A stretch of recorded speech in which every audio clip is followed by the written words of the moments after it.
This week on football, Morgan Gibbs-White is furious. It's just getting ridiculous now. Honest to God, it's getting honestly ridiculous. The amount of decisions that have gone against us is outrageous this season. Alexis McAllister is calm moments before the biggest penalty of the season.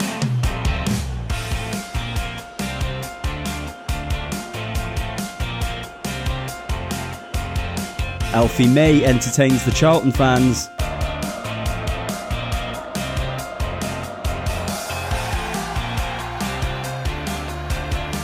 R9 is subbed on for a Sunday League team. If you get booked, your name's Dave Wolf. All right? All right, good lad. Nice one. On you go. What happened to you got to go training? See you again. And I legitimately don't know the rules of football.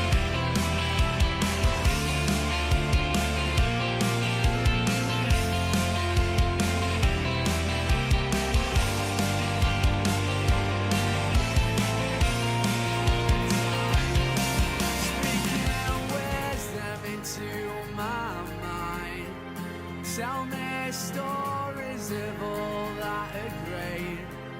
Cherish these days before it's too late.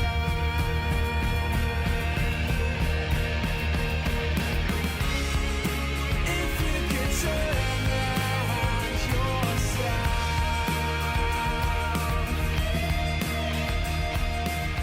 Hello and welcome everyone to this episode of Goalposts for Jumpers. It is me, your host Alex, and this week coming up we have got a team of the week. We're going to be doing a fan captured goal, which is at the end of the show.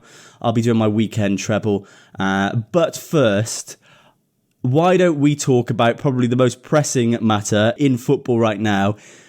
Who is going to win the Premier League? The question I'll ask you is, who do you think has A, the best manager, B, the best team, and C, the best run of fixtures? I'm looking at the table. You've got Arsenal, 64 points. You've got Liverpool on 64 points, and you've got Man City on 63 points. The goal difference, obviously plus 46 for Arsenal. That takes them way out ahead in a sense. Liverpool plus 39 and Man City plus 35. It may come down to that. It is that close. The massive game at the end of the month is probably what is going to swing it. Arsenal versus Manchester City at the Etihad. If there's a team that can go to Man City and win, it's probably that Arsenal team. If you're asking me, I think the best coached team this season is Arsenal. I think the best defence is Arsenal. And I think arguably, maybe the best attacking front line has been Arsenal. It's not because necessarily they've got better players, but I think just with City's injuries, obviously De Bruyne and Haaland out for big chunks of the season, and then obviously with Liverpool, Mo Salah, Nunes, he's been hit and miss, sometimes fit, sometimes not, and Luis Diaz, Jota out. They've had some tough injuries, so that is a big factor, whereas Arsenal, Havertz is starting to hit the ground kind of at the right time. I said it a couple of weeks ago. If Havertz really gets going at this stage of the season, 10 games, 15 games to go, could it push Arsenal to a title? I think they've got that. But they've also got Saka, Ødegaard having decent seasons. And then obviously Martinelli, players off the bench, Trossard. So I think they have got the all-round best side, the best performing team, and I think Mikel Arteta's coached them the best this season.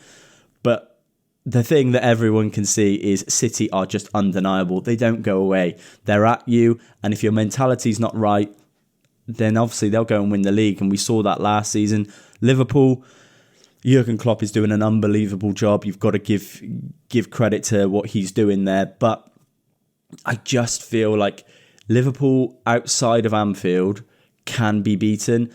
I feel like Liverpool at Anfield will go unbeaten the rest of the season. I don't think anyone's beaten them there. City can be got at, as Man United showed, as Liverpool showed. Arsenal, I just feel like they're impenetrable sometimes. I know Brentford scored against them, which is a freak goal at the weekend. I just think Arsenal have got it, and that's who I'd be probably looking at personally. Who's going to win the league? I would probably say Arsenal, but it's going to be close, and it's one hell of a title race. Maybe the tightest title race in a long time, and having three teams go for it, it's the only thing as a Man United fan, you've got to go. If you're a United fan, you have to say, I'm taking that Man United hat off and I'm just going to enjoy football. Because you cannot enjoy a Man United season when you're not challenging for a title. So you have to become a lover of the sport again, which you are naturally, which I think fundamentally you should be if you're a football fan. But watching Man City versus Liverpool, watching that City game against Arsenal in a couple of weeks, those are the moments that you can actually enjoy as a neutral, because you're watching some of the best teams in the world fight for a title in the most intense league in the world, and you actually don't have to have all the stress of winning or not winning and who's going to win it. My preference is Arsenal, but I tell you what, it's not a particularly nice position to be in as a United fan. Either Liverpool go and win it and match our title record, City go and beat all records and win it 4 times in a row, or Arsenal, who, let's be honest, nobody likes, and their fans are unbearable. Do they win it? I don't know. It's not easy, but we'll see, and it's going to be a cracking season. This last probably 4, 5, 6 weeks from, I would say, middle of April is going to be so intense. It's going to be madness. So, yeah, we'll look forward to that. I said I'd do my team of the week. My team of the week, as you guys know, I don't pick any players that I haven't seen play live. If I've seen them play the full 90, I can put them in. If I haven't, then I won't. Saves me from giving you just random opinions because I've watched Match of the Day and 5 minutes highlights, which I don't think is what you should do, which I know loads of people do, so I'm trying to be different. Okay, starting off in goal, Andre Onana. At right back, Pedro Porro. Centre back, Joao Kwanzaa. Alongside him, Johnny Evans. And left back, Destiny Udogie. Central midfield, Alexis McAllister. Alongside him, Wataru Endo. And finishing off that midfield 3 is James Maddison. Right wing, Nathan Tella. Left wing, Luis Diaz. And the striker is Heung-min Son. I always hate putting Son in there as a striker, but he's playing there this season. And, that's his position. He's playing unbelievably.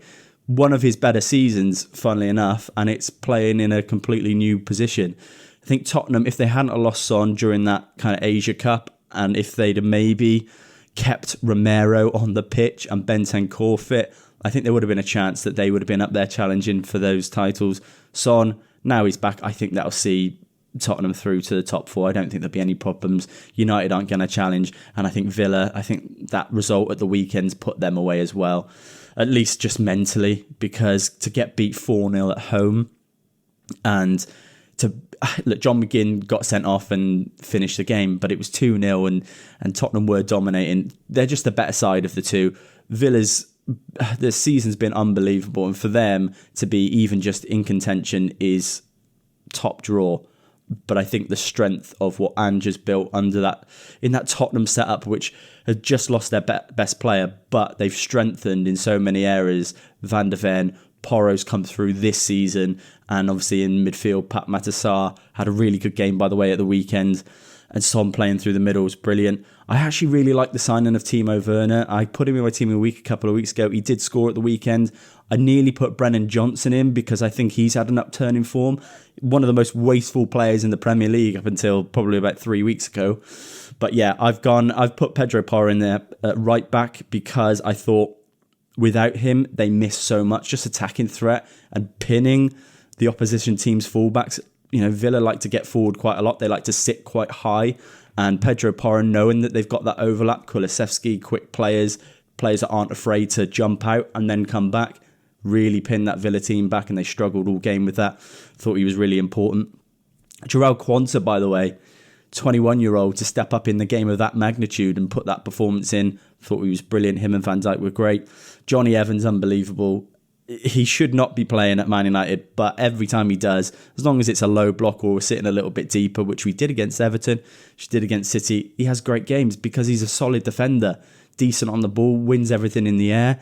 He's just an intelligent defender. He's not gonna be a Mickey van der Ven and race back and catch a Haaland or a Nunes or a Salah, but he will sit in, he will defend man for man, and he is really disciplined. So yeah, every time I see Johnny Evans in that sort of low block, usually against better teams, I think he's brilliant. Couple of other players I want to mention. Maddison back scoring. big moment for Maddison because he was getting a bit of stick early in that first half against Villa, and they were trying to wind him up. Kept his head, turned up, scored the opening goal, which was massive for him. Nathan Teller, by the way, did anyone know he'd switched to Nigeria? I was gutted because obviously that season at Burnley where he was the best player in the Championship, arguably, then he gets his move to Leverkusen, and I think, oh, what a great move for a young English lad. And then I realised he's been called up to Nigeria last year, and he made an appearance for them. So I was a little bit gutted about that, Nathan Teller, but he's doing really well. Yeah, scored again this week, and he's got a few goals now. I think 5 in 14. Hasn't played a lot of games for that Leverkusen side, but in crucial moments like it was this weekend, he's turned up and scored. So massive for him. Massive for Nigeria to nail him down as well. Luis Diaz. I mean, that's probably the most controversial pick in here.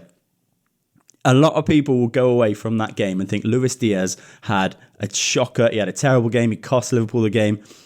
I loved his performance. I thought he was brilliant. Just that one, I mean, the one clip that you'll rewatch over and over again of him doing Rodri and Carl Walker down that left-hand side, turning them inside out and getting a cross away. I thought, unbelievable. And yes, he did miss a big chance, a couple of big chances, and maybe he should have done better. But as a constant threat, that City team, normally so dominant, they could not sit back. They couldn't rest. For the first time, I think, all season, and maybe for about, I think maybe 2 or 3 years, I saw that City team wobble. And they wobbled on the ball, which they never do. They are so composed normally. But ball was coming into feet of John Stones, Rodri, Foden, and they were just hoofing it away. And then the Liverpool attack was straight back on them. Really impressive from Liverpool, but City made to look pretty average at the back. And I think with City, if you can get at them and worry them and just knock their confidence a bit, which Liverpool did, then you can get at them and you can worry them and you can score. I think if Luis Diaz has scored those goals at those crucial times, it would have been massive for them. I was having a conversation with one of my friends, Brandon, who goes to Liverpool and was at the game, and he was saying about the Kevin De Bruyne substitution. And I think probably a lot of Liverpool fans in the stadium were glad to see him come off. A lot of City fans were going, what the hell's going on? But when De Bruyne got taken off, I thought, bang on, Pep. That is exactly the right decision. And far from me to be the judge of or the oracle of football, but I was looking at what was happening in that game. Every time the ball came into a City player's feet, anyone who's had the hint of creation about them, who weren't composed or settled, were giving the ball away because Liverpool were pressing so well. The atmosphere, the crowd got on top of so many of those City players that when you give the ball to a De Bruyne and he's trying things, he's giving the ball straight back to Liverpool, and the wave of pressure's coming back.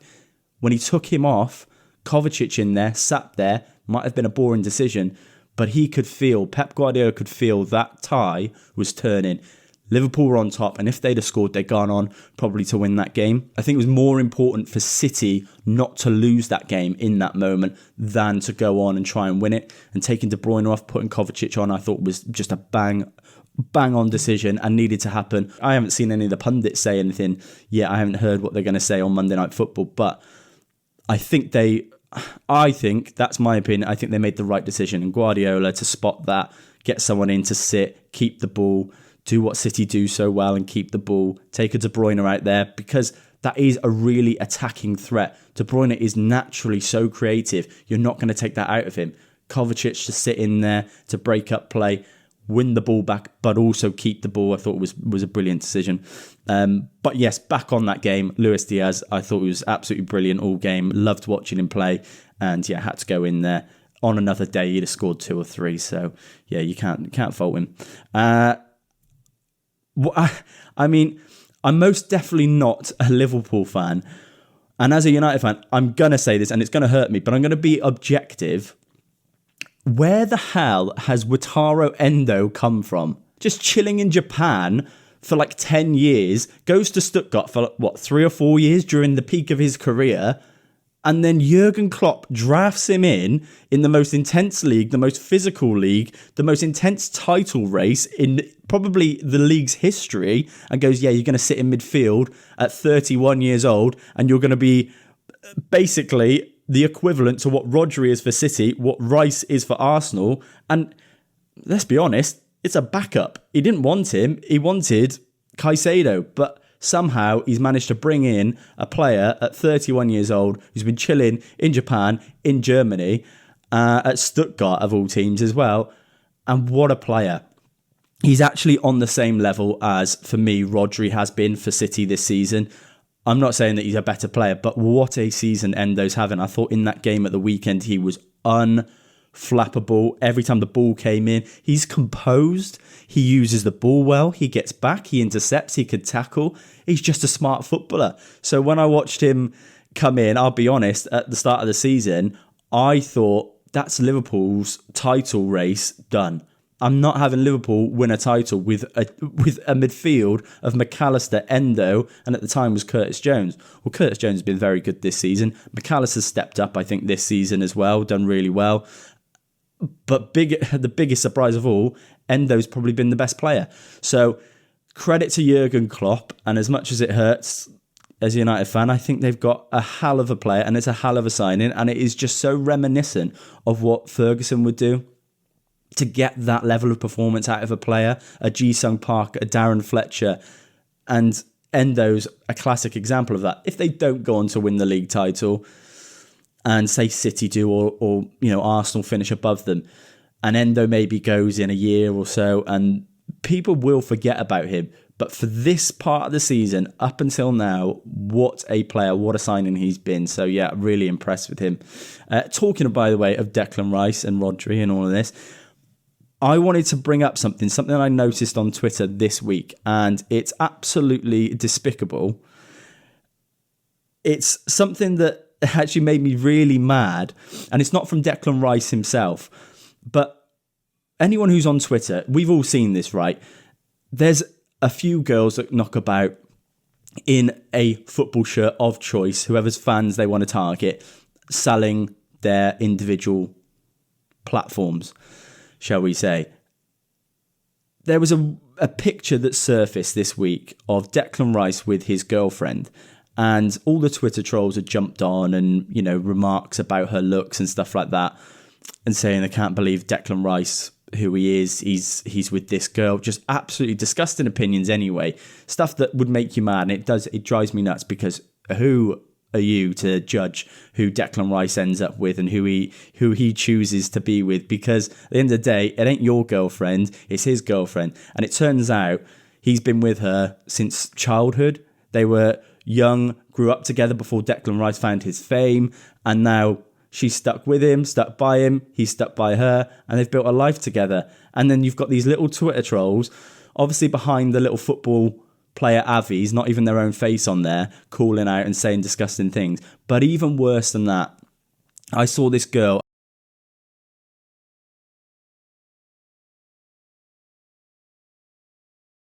and she posted a video saying, I'm not going to play the video, but she posted a video saying, Declan Rice, I heard you need an upgrade.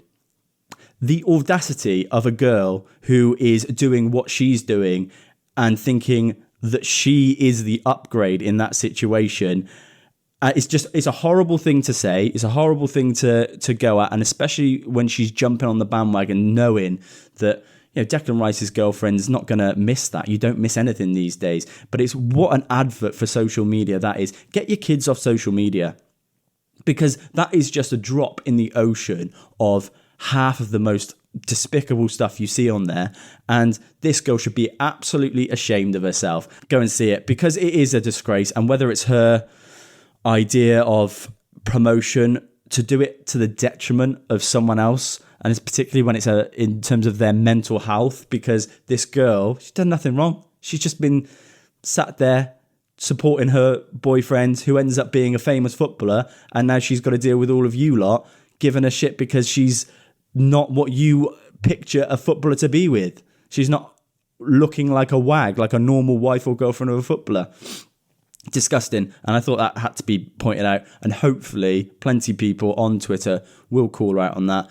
The problem I had was when she posted it, was barely anyone was even saying anything. They were laughing, likes, subscribes, you've just got to follow, and all of this. Like, absolutely disgraceful. Hopefully that's changed it's only a couple of days ago, so hopefully that's changed since I've seen it. But absolutely shocking. And yeah, just another Another great advert for taking your kids off social media. Why you'd let them have it, I have no idea. Why we let it legally, I don't know. Anyway, back onto football. Weekend treble time. Let's do the weekend treble. Every single week, I've been giving you 3 selections, 3 picks in the world of football that you have to trust me on at the end of the day, because I'm trying to give back to the community, the small community that listens every week, and the very, very small community that actually watches as well. Last week, we did lose. The weekend treble did lose. If you'd have been putting £10 on every week and backing my decisions, you would have been up £19. And then as of last week, and then this week, 2 weeks in a row, missing by one result, you're down 87p. So it's my chance now to get you right back up. So here are my selections. First selection is Peterborough versus Portsmouth, both teams to score. Second is Notts County over 1.5 goals against Accrington. Wrexham is the third selection to beat Tranmere at home. £10 on, £49.34 back. It's a little bit of a riskier one, but it does bring us straight back up. So I think this one's a banker this week, but keep it responsible, lads. Don't be crazy. Even if you want to put a quid on it just to see how it goes, or nothing at all. How about that? I don't even back it, so why would you? At the start of the show, I promised you a fan-captured goal of the week. We've had some belters. This week, this one comes in from a Hull City fan. I couldn't find who it was because it was passed around on social media. But it's Jamie Vardy rattling home a penalty and then go, and you know what Jamie Vardy's like, giving it to the away fans. Well, this is him staring down some Hull fans. Have a look. Enjoy.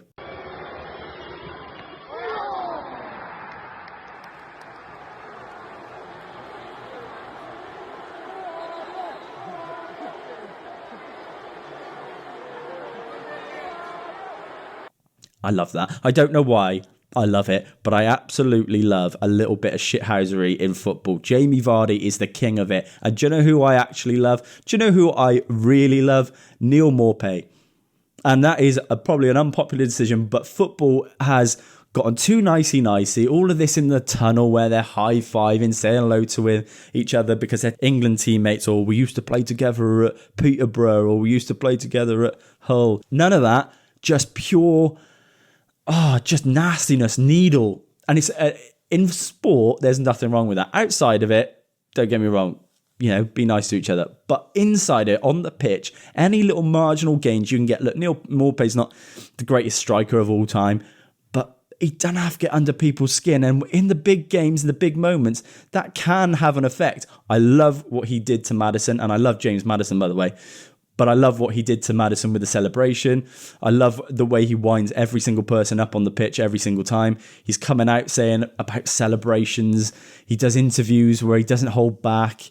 And he's always at the heart of kind of everything. But I love that. And I love what Jamie Vardy does to the fans, because football fans, we're such hypocrites. We are so quick to give out and just go, yeah, you're this, you're that, saying every name under the sun. But as soon as a footballer turns around and gives it us back, we're like, hey, you can't do that. Yeah, they can. You've just rattled them for 90 minutes. If they go and score, then they're well within their rights to come and give it back. Gary Neville talked about it when that goal went in at Old Trafford.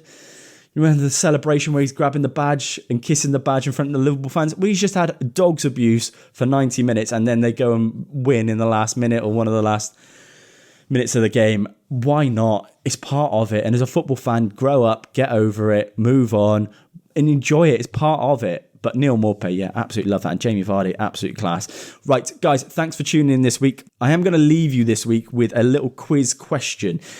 Not really a quiz question, but can you figure out who this player is scoring this iconic goal generated by AI? Have a look. I'll be back next week, next Wednesday, and every Wednesday until the end of the season. Thanks for tuning in. Have a great week.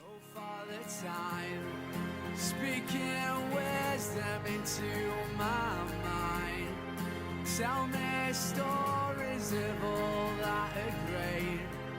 Cherish these days before it's too late.